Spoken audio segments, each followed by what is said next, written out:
Hi everyone. We are live on the Timely Gram. How are you this evening, this morning? Say hello as you join. I'd love to see who's here. Hey Sharon, hi. Hey Patrick, I see you. Good evening Susan, how are we? So I am super excited to be here tonight and talk to Patrick. When hairdressers look for inspiration when dressing long hair, they look for one man, for creativity and motivation, and that is Patrick Cameron. Patrick is a regular presenter at the most prestigious global hairdressing events. He has his own training school at Weller's World Studio in central London and a merchandise line with books, videos and hair accessories. He's worked in association with Weller for over 25 years. Sorry Patrick, I gave that one away. And his work has taken him to all four corners of the globe and back again a few times over. Tonight, what Patrick and I are going to talk about is a little bit about his journey in the hair industry, but we really want to focus on what's changed this year, right? Because a lot has changed this year. And we're going to talk about how he's responded to that and also how he's thinking about how the industry will change, not just for this year, but for the future. So I will get Patrick in here and we can have a chat about that. How do we do this?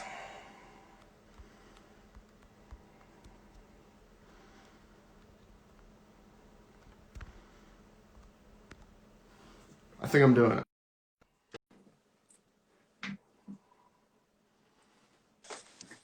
There we go. There's the man.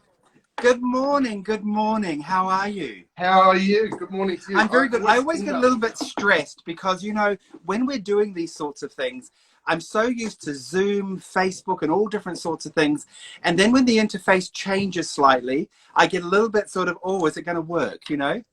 Yes, yeah. Instagram is a thing all on its own, isn't it? It is. How are you? Kia ora to all of the New Zealanders watching. Kia ora. Kia ora, Patrick. For those who don't know, Patrick is from New Zealand originally, moved to the UK some time ago. Am I right? I moved to the United Kingdom 34 years, coming up 34 years ago. In 1987, 1987, I flew to London from my hometown in Taranaki, New Plymouth, direct to London. So not via Auckland, not working in Auckland, not working in Sydney, Melbourne or Brisbane, straight to London. Straight there, huh? I was just saying to someone today, actually, wouldn't it be good to rewind to 1987? But then I realised they wouldn't have been born then. So, but 87 was a great year. I love it. 87 was a great year. You know, one thing I really wished I'd done, and this is something that I would have loved to have done. I wished I had kept all of my boarding passes for every flight that I ever did after arriving in 87. I honestly, I wished I had it. There'd be books of them. It would tell quite a story, wouldn't it? It would. Yes. Now, you have had an incredible career so far, sir.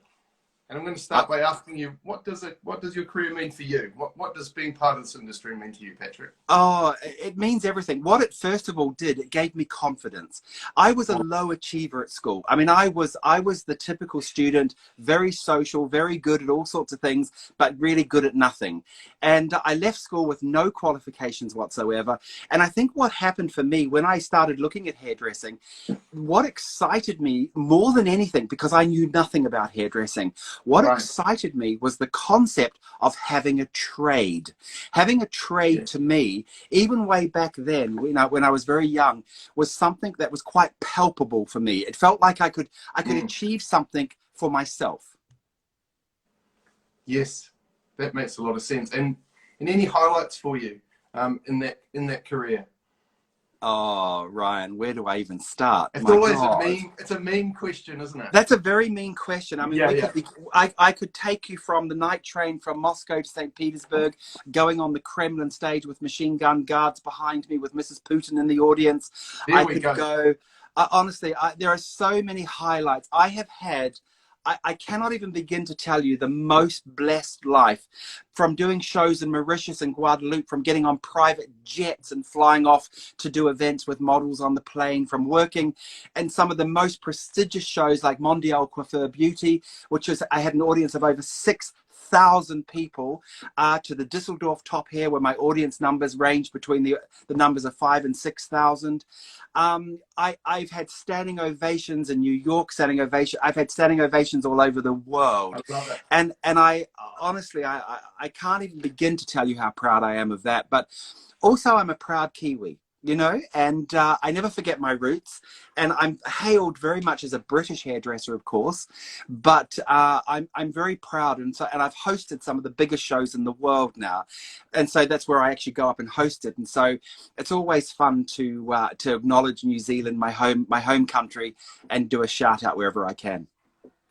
And the hairdressers know me so well over there. You know, I think Australia, New Zealand, Asia, I think they're just as proud of me almost as the United Kingdom.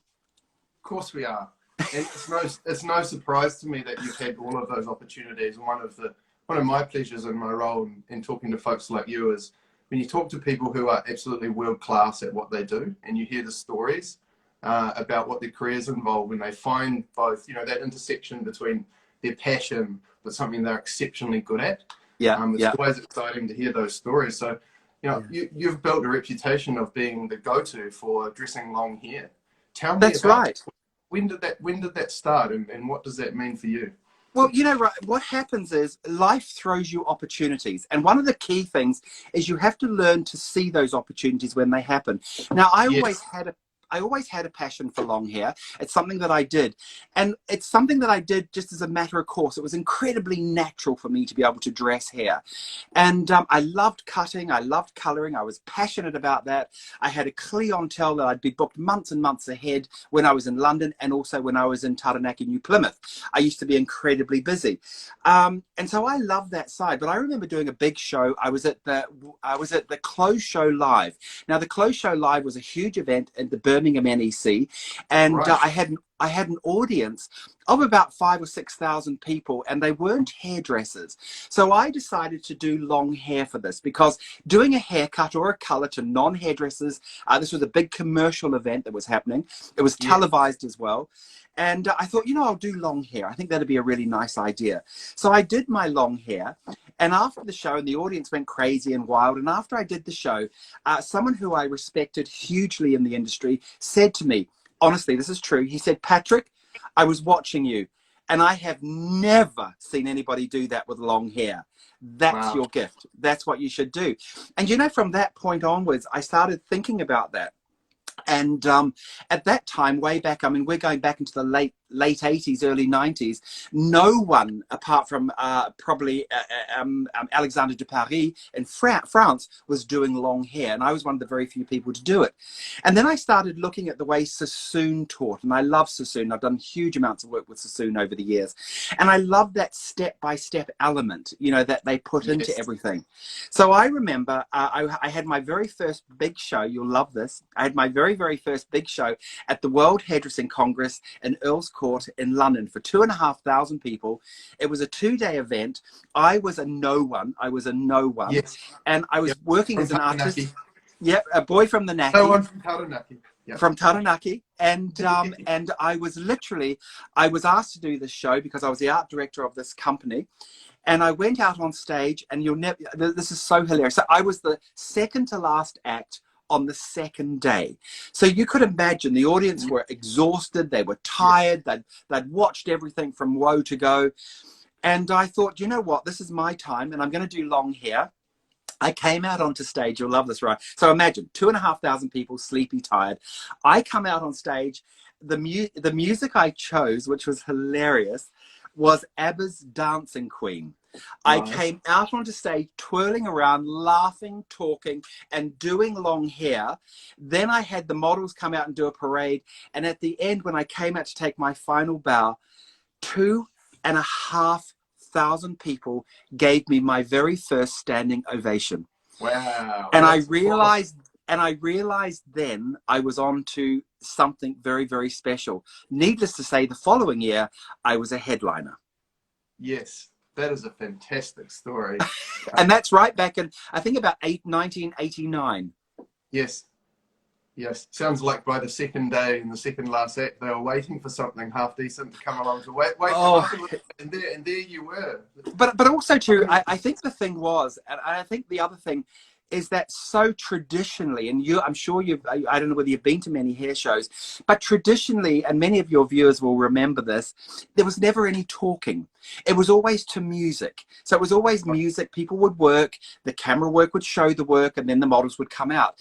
And that's incredibly tiring, show after show after show. So I think part of it was when I came out to speak, I was one of the very first hairdressers in the world to actually start speaking at my shows. Yeah, right. And imagine that would have been quite analog as well. You wouldn't have had any technology to help you with that. I'm picturing you just projecting your voice and totally. Yeah. But listen, I can do that. I can get that voice to the back row. Trust me, no one knows how more important it is for the back row to understand who you are. Clearly, perhaps that was your superpower. Perhaps that was being heard helps as well. I think. I really think, because I get asked this by a lot of hairdressers, what's the secret to your success? And I believe my superpower is not so much the hair, it's the power of communication. It's the power of taking people on that journey with you. And it's that power of being able to talk to people one-to-one, so that when the audience is sitting there, no matter what the numbers are, whether it's in the hundreds or thousands, people feel like you're speaking to them individually. Yeah, indeed. And we caught up for a kororo a few nights ago, and you told me a bunch of really interesting stories about this year and what it's meant for you, and I want to get to those so we can share them with please. The folks who are tuning in. Before I do that, I will say quickly thank you to everyone who's joined us. I've seen lots of names popping up while Patrick's been talking. Welcome everyone, thank you for coming. If you do have questions, please feel free to throw them in the comments. I will see them, we'll put them in the questions field and we'll get to them. I'll be happy to ask Patrick any of your questions as we go along. We mentioned the travel and the extent to which your career has taken you all around the world, and then 2020 comes along and things change. Well, people look at me as such a positive person, and you're absolutely right. I mean, for 27 years, 28 years, I literally traveled the world continuously. Sometimes, especially in the very beginning of my career, I was on a plane almost every week, if not every 2 weeks. You have a schedule, right? I mean, a schedule that you would not believe, and it was literally from country to country to country to country. And I think one of the things I'm most proud of is that I'm part of so many people's life story. I'm part of their life story. And if they're hairdressers, I'm part of their mother's life story. I'm part of their grandmother's life story. And indeed, I'm part of the younger hairdresser's life story. And when I say, and I'm incredibly proud of that, because I'm proud of my industry. But you're right, Ryan, when 2020 hit and we crashed, I mean, I could see it happening. I was in New Zealand. Every year I go to New Zealand for 2 months every year. And we were flying back, we were coming back through Thailand. And I said to my husband, I said, gosh, things are starting to look a little bit serious here. And as soon as I touched down, within a matter of a day or so, the first job that was on the roster to me to start work cancelled. I was to host a huge multi-international show for 64 countries around the world. It cancelled. And then the next one cancelled, then the next one, and they went over like dominoes. So that was the start of this year? Was that sort of around? That was the start of this year. So this was the beginning of the pandemic. So this was the very beginning of the United Kingdom's reaction and Europe's reaction to the pandemic.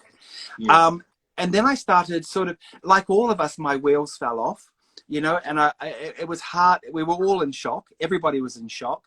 Everybody, no matter what you did. And I had to really pick myself up, to sort of try and figure out, where do I go from now? Because obviously my earning capacity had gone, everything had gone. And I sort of started thinking, but before even the money side, I think I was feeling very distant from New Zealand. I was feeling very distant from my friends around the world. And I really mean this. This was quite an emotional, palpable thing.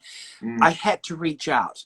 I had to reach out to the hairdressers. And those hairdressers that know me and watch my early shows know that every show, look, I'm getting emotional. I would end up almost crying on camera, because not for me, but for them, and I felt such a connection to my industry and such a connection to people around the world that was my impetus to get going, was to reach out. And that's how Education in Isolation was born. And so I started my social media, Facebook, and during the height of the pandemic, we had a reach of over 300,000 people following me, you know, and even now, I mean, you know, I did a little thing last night, a little pop-up, and last night we had 12,000 people viewing us, a reach of 84,000, comments of 190,000 from around the world, Wow. you know. And so people want people to believe in, you know, people want people that they can look at. But even after all of that success, and I will tell you with an honest heart, even after all that success, I still have my days, you know, where my wheels fall off a little bit. Yeah. And I think that's a mourning of a life gone. That's and it. But you know, and so we're mourning our lives, our previous lives. They're not gone, of course. They're all going to come back. Don't get me wrong. I'm not being maudlin, but as we stand at the moment, you know, you can only deal with the emotions you're dealing with at the moment. Yes, we all know in the back of our mind things are going to come back again. Yes, we know the world will open up. It's natural. It will. But there is that sense of loss from what we've gone from. Yes, I think there's all sorts of facets of that loss as well. And one of the main ones, as you mentioned, is, you know, having to bury the plans that you had previously. And as you say, you had a setup that was pretty, you know, well structured, and it fitted you well and fitted with the way you work well. And the thing that really stood out to me when we spoke about your year this year is how quickly you adapted. You used a slightly different word when you described it to me, but you said I had an oh flip moment. But then within like 24 to 48 hours, you're like, well, we're doing it. It's changing. Well, one of the interesting things is we've always been in control of our own education in regards to shooting videos and shooting things. So I had a whole lighting rig, which I've got. I've got my own studio here. In behind the camera here, I even have a Patrick Cameron wall, so that I can brand everything. And the reason I haven't got the wall today is so often when you do it on selfie mode, often the graphics are back to front. So I've got a big curtain that I can bring down for different things. So I have an amazing setup. I've got heads everywhere, literally around my studio. I've got heads everywhere. So I was in a great position to start educating and to start reaching out.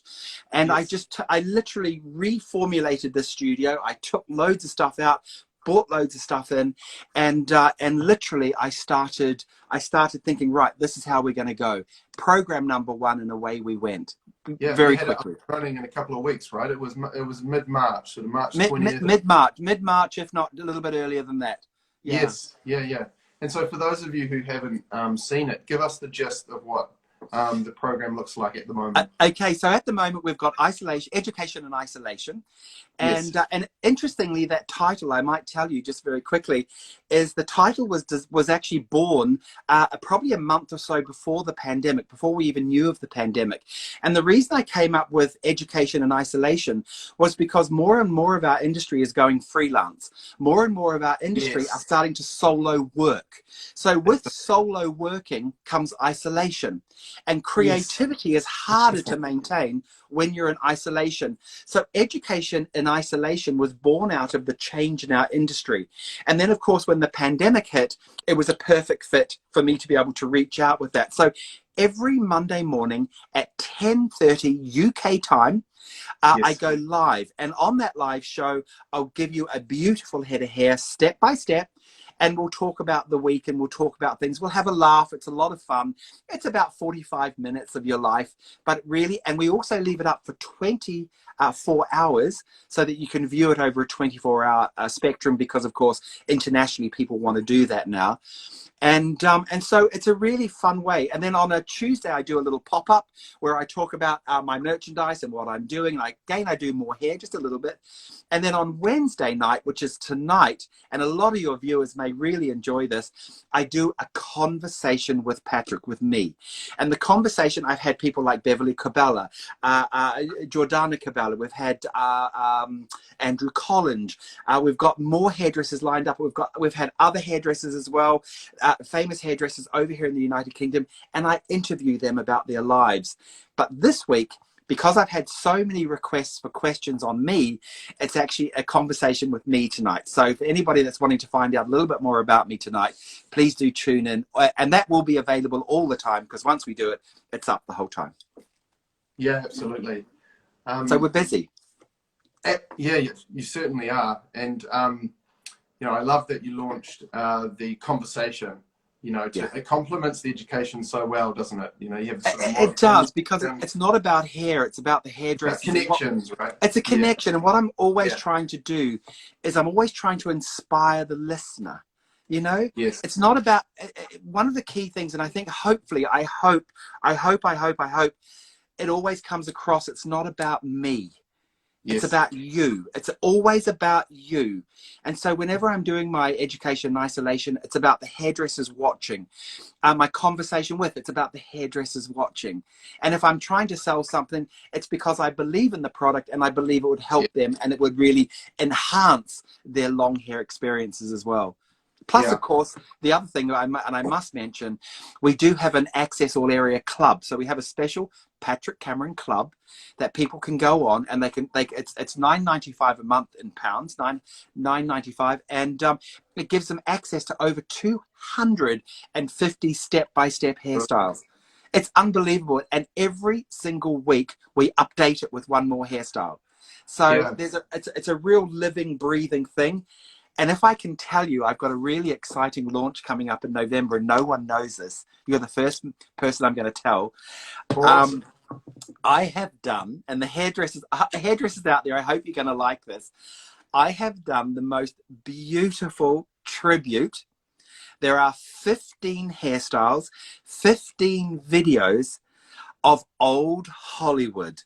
I've gone back to Joan Crawford, Barbara Streisand, Lucille Ball, all of old Hollywood. It is the campus thing, and it is wonderful, and the hair is beautiful, and I give you a lot of information, and all of that content is going to go free onto my Access All Area Club. So it's my Christmas gift to all of the people that follow me on my club, and I cannot even begin to tell you how excited I am about that launch. So that won't happen till November, so stay tuned.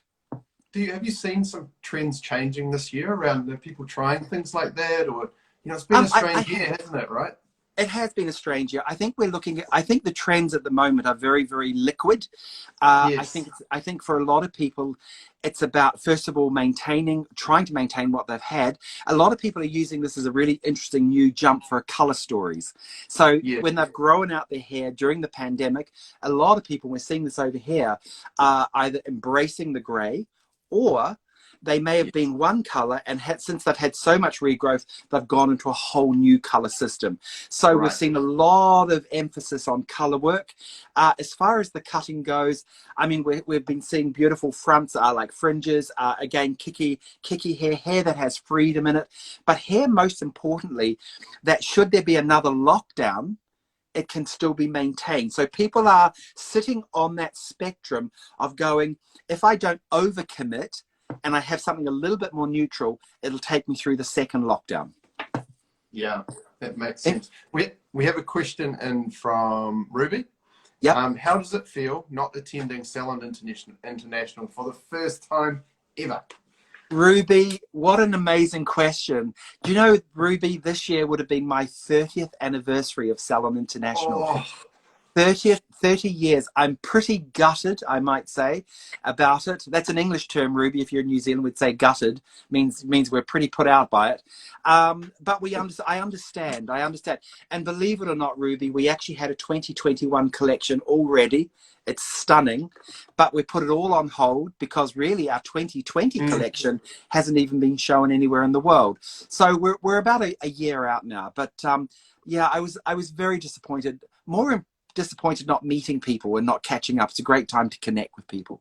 Yeah, I mean, the industry loves it, that loves those events, right? Because we love getting together, we love spending time together, you know, all Yeah. in the same place. So And for us, you'd be amazed how many Australians and New Zealanders I see at Salon International. You know, they'll often make it part of their trip. They'll jump into Europe, come back to Salon and go home, or vice versa. So it's quite yes. interesting. Well, I was meant to come this year and obviously couldn't make it, so you know, Oh I'm no. devastated as well. Yes. Oh, I'm sorry. Yeah. I'm sorry.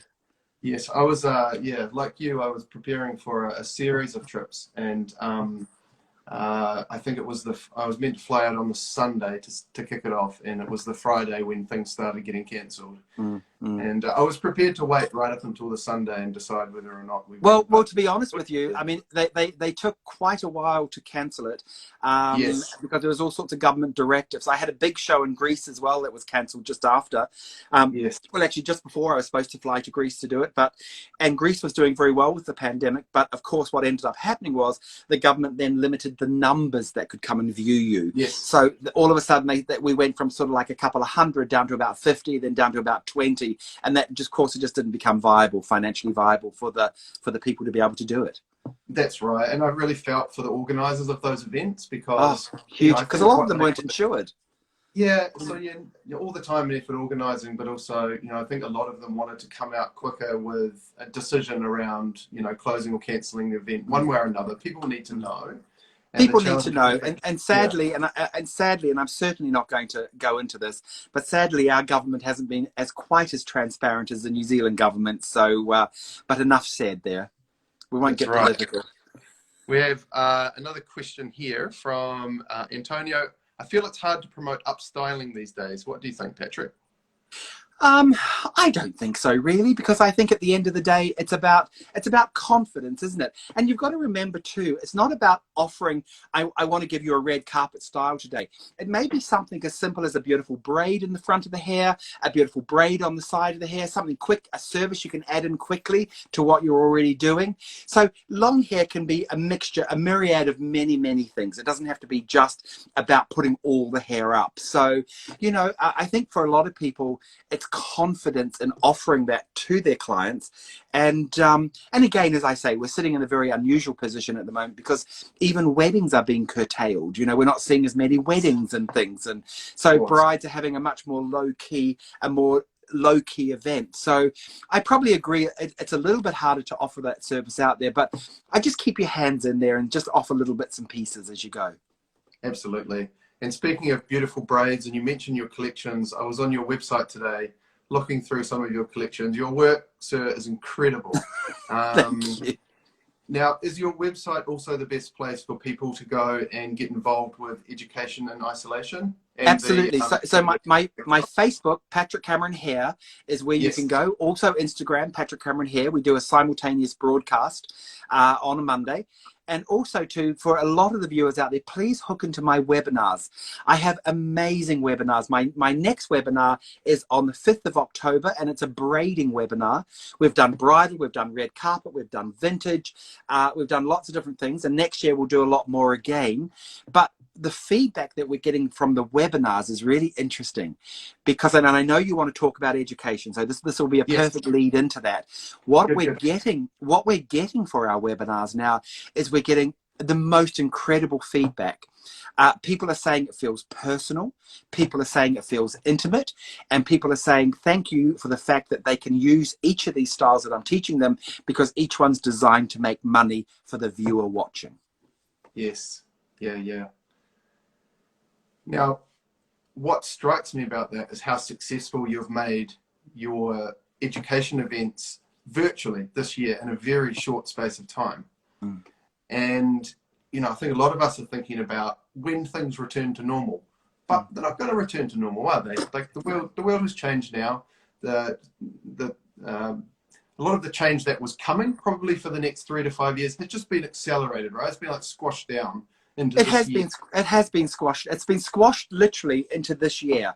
And so companies, corporations, companies, all of us educators have been running to catch up. And I mean, if you talk to your big companies like your Wella, your L'Oreal, your Schwarzkopf and so on, they're playing catch up just as much as we're playing catch up, you know. And so it has, but it's come at a time that's been really interesting because when we look at the industry, and I know also in New Zealand and Australia, we get this as well, our industry is fracturing. It's fracturing. What's happening is the high street is becoming more expensive to be on. It's harder for younger hairdressers to not only get a foothold on the housing market, but also in the business market. So hairdressers are starting to go, you know what, I've got a trade, I've got a craft, I've got clients, let me go out on my own. And so we're seeing more and more and more the rise of the individual hairdresser. And and so consequently, those hairdressers find it very complicated to give up a day to go and get further education, or to give up a week to go and get further education. So they're hooking into social media more and more and more. And so we're seeing the rise of the influencers. We're seeing the rise of all this incredible education on the World Wide Web. But I think what's happening now is people are getting a lot more discerning. They're wanting to look not just at the butterfly things that are bright and wonderful, but they're also wanting to hook into people that they believe in, you know, and that have an ethos, that have a culture. And so I think more and more hairdressers are wanting that, but they're finding that forum of digital, something that they're actually now getting their head around. So we are never going to go back to square one again. It's out of the box. That's right. I mean, a bunch of the stuff we're using now is been around for a while, right? It's just been a case of pulling forward the adoption of those things. So what does your crystal ball tell you, Patrick? Like, well, if we look a bit further out, you know, how do you see, you know, we're going to go back to a point where there'll be travel again, and you know, we do a return. Some things you can't replace, right, in person. So what does it feel like? Let's be honest. I mean, I've been hairdressing for so many years. Nothing will replace the master and the apprentice. You know, the person that's helping, the person that is helping that person. A computer, an iPhone can't turn around and say, you know what you just did is absolute shite. No, it can't. You know, so you always need someone who's going to be able to critique and help you perfect that craft. But what we're going to see, and this is my prediction, we're going to see a much freer flow of education on digital. People are going to get to, now this is the big thing, people are going to get used to paying for it, because at the moment everybody's trying to get everything for free, and life's not like that. You've got to, if you want quality, you've got to pay for quality. That's right. And this will start to happen. The cream will start to float to the top. Yeah, this is what's happening. And so we're going to see the rise of digital education. We're going to see our big corporations really bring that to the forefront. But we will see, I think, a mixture between live and digital. And what we may see, I think personally, the balance for digital is probably going to go probably 70-30.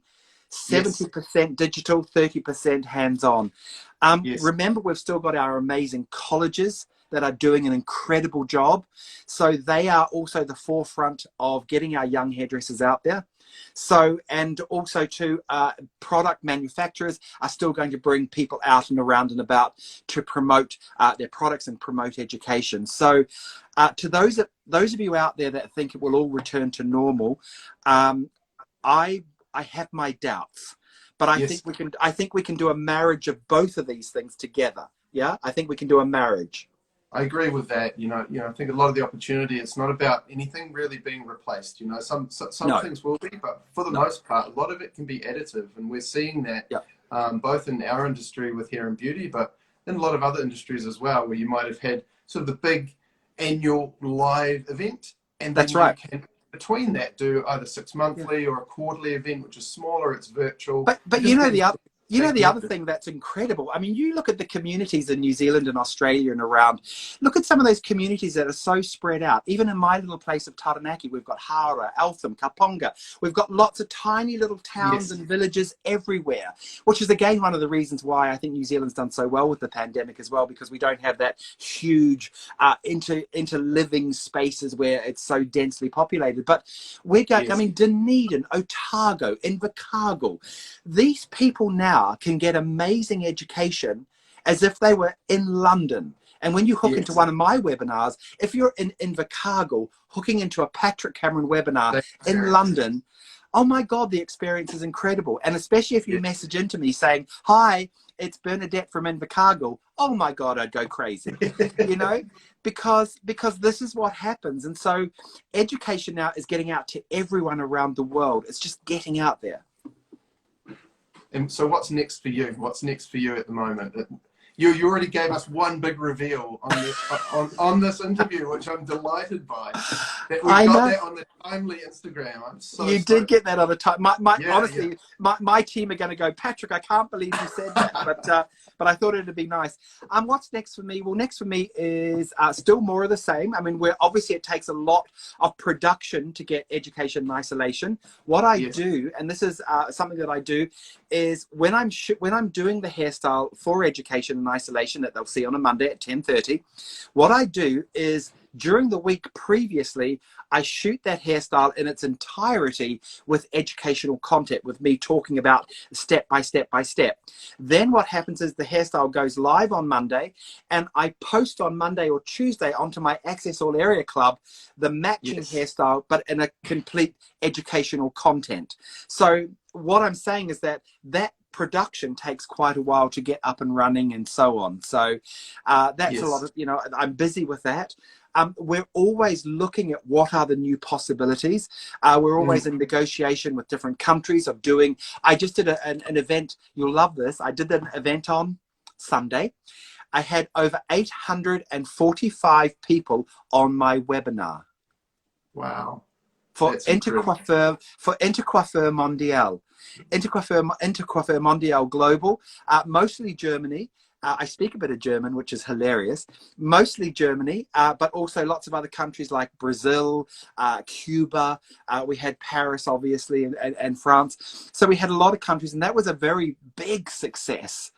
And I think one of the things that is really interesting at the moment, and I find this very fascinating, I think you will too, is when we're looking at education now in digital, like we're doing now, it's really important that educator understands the format of digital. So they understand how to present to that camera, how to work to that camera, how to bring to life what you're talking about. And so many educators at the moment, around the world are trying desperately to try and figure out what's the difference between standing on a stage or working in front of a live television camera, because it is a television camera. It's a video camera. So there's some real big learning curves going on at the moment with a lot of educators around the world. Yeah. Oh, you're absolutely right about that. I think one of the biggest mistakes we make when we compare things we do in person and live with things we do digitally is we just try and replicate the live stuff. That's right. It doesn't really work. You need it doesn't work. What are the advantages here, and what are the things that are a bit shit? Let's not do the things that are a bit shit. Yeah, absolutely. Yeah. And it's hard because, you've got to learn, luckily, I've been a presenter for many, many years. I've hosted many, many shows. I've done a lot of television over the years. So I know what's important. I know backgrounds are important. I know content's important. But most importantly, I know, and I'm going to point to it, that camera there that I'm pointing to there is the eye of the hairdresser watching. So that little camera there is my friend, and I will reach through that little camera and I will make sure whoever's watching feels as though they're part of something special. Well done. No wonder you have so many people tuning into your event, sir. But I still can't wait to come back to New Zealand. I've still planned. I'm coming back to New Zealand for another holiday. We're coming for 3 months this year. We're coming out in December, and I'm going to do my quarantining, my 14 days quarantining, where my husband and I will probably kill each other in a hotel room, but we do love each other. We're fine. And I probably will host my show from my room, and I'll be in isolation. So I will host my show from there. I will do education from there. I will pack up my studio and I will take it with me to New Zealand. And so even though I will be working, I will be isolating for 14 days upon arrival into New Zealand, I will still have my show. And you know what? And I'm so looking forward to it. This afternoon, I'm about to judge the NZARH Patrick Cameron long hair competition. Yes. So I'm really looking forward. I've seen the work. It looks beautiful. We've had great entries this year, which has been wonderful. So we have the under 5 years, and then we have the over. And of course, the over will be the overall winner. And they will get time with me. They will get a whole day with me where they will be flown to New Plymouth, and they will come to our beautiful beach house in Taranaki. We're looking right out over the sea. If we're lucky, we might even see some beautiful orca whales like we've seen in the past from our house. And I will host them for a day. They'll have a whole morning with me till 1 o'clock. And then my husband cooks the most amazing lunch. And then we have a big lazy lunch with lots of wine and fun. And then they'll go home again around about 4:30. So I'm looking forward to awarding that to someone special. What an opportunity. What a prize, you know, given how sought after your time is around the world for somebody, you know, for a Kiwi hairdresser to spend a day with you. Well, you know, it's my way of giving back. It's my way of giving back. I'm passionate about education, and I love Nick. Nick is fantastic at NZARH, and I just love the whole context. And so for me, it's palpable giving back, you know, and I'm proud. I'm a proud Kiwi. You know, you cut me, I'll bleed Maori blood, you know, and so for me, giving back is just something that just comes naturally. Well done. Now, you mentioned value earlier, and you know, even though technology makes it very easy for us to all deliver content virtually, it doesn't mean we all should be doing it, right? What would be your what would be your advice to the industry? My first advice is don't look like a mass murderer when you're trying to educate. Yeah. And you know what? I laugh when I watch some of them that educate, and they're so cool for school. You know, they're too cool for school. Too cool. And so they're not giving anything. They're just going, well, this is what I'm doing. This is what you've got to do. You know, blah blah blah. You know, it's a whole different way. And I think it's because it's coming in through a lens, it's even more micro that what you've got to do is you've got to really learn that craft of communicating, you know. And again, it's I call it the Wild West at the moment, the Wild West of education, digital education, you know. And there are people out there doing it well. And I would say my advice to any hairdresser watching is when you are going digital, pick out 2 or 3 major people that you love. Perhaps someone for color work, someone for cutting, someone, hopefully me, for long hair, you know, and someone for business, someone for whatever the case may be. And follow those key people. Find out their culture. Buy into their culture. Find out if they are stimulating you enough and you're finding their content exciting. Stay with them. And then if you want to, butterfly around and look at lots of other wonderful imagery and different educators and so on. But stay true to your core. And I think you'll find that will serve you well. That will serve you very, very well, because it will give you an opinion. It will give you a fashion forecast. It will give you a culture that you may not have, or you may be waving in the wind at the moment. So when a client says to you, what is your feeling? What is your thought on hairdressing, on life, on trend? You're able to say, well, actually, I tell you what, I've been watching this guy. He's all over the world. He talks to hairdressers all over the world. And this is what he's been saying. So you can mix his opinion or her opinion in with your own opinion, which gives you a much greater opinion. So this is important. Yes. And I think you said to me, you know, you've felt like this year, the global pandemic, the COVID-19 experience, it's been a bit like a shining light, right, on the industry and on those cultures, on those values, on where the strong relationships are. Yeah. You know, what would be your message to the folks tuning in around that this year? Well, first of all, can I say how proud I am of the hairdressing industry for several reasons, but the most important reason is, and I think this is what governments forgot, and this is what annoyed me to the absolute core. We as hairdressers take our service industry to our customers incredibly seriously. If we have a directive, we will follow it. If we have to social distance with screens and so on, we will follow it. If we have to wear PPE, masks and so on, we will follow it. We are an industry of service and safety.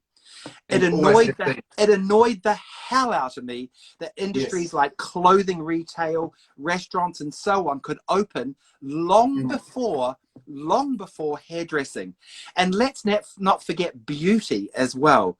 So beauty as well, you know, take pride themselves on their care for their customer. So Absolutely. first of all, I just want to say how proud I am of our industry, and guys, you're fighting the good fight. I know there in Australia and Victoria and places like that, you're back into lockdown again. I know Australia's been struggling, so I'm proud of you out there. New Zealand, I understand you're almost back to level 1 again. I'm proud of you there. And I know that all of you have been doing your part, you know. And so I think your question was, what do I think of the future? Yeah, just your general message to the industry. I think you've My given general it. message. This is, So my this is a time for general us to pull message, together, sorry, right? I got a little bit off track because I get very emotional about these things. No My worries. message to the industry is simple. Believe in your craft, believe in yourself. You are special, you are talented, nothing can replace you, and you have to make sure you stay connected, motivated, and inspired. That's fantastic, Patrick. And I think that's a great place for us to wrap up tonight. Thank you so much for joining me. You are an inspiration, sir. And as I said, the way you have adapted this year and got on with it, I haven't found a photo yet without you with a smile on your face from ear to ear. And the energy that you bring to the whole industry is infectious. Thank you so much for joining us. And all the best with what you have Thank coming you. up next. And look, I'll get a little tear. God bless New Zealand. Night, Patrick. Good Have a night. good day. Thanks, sir. I will.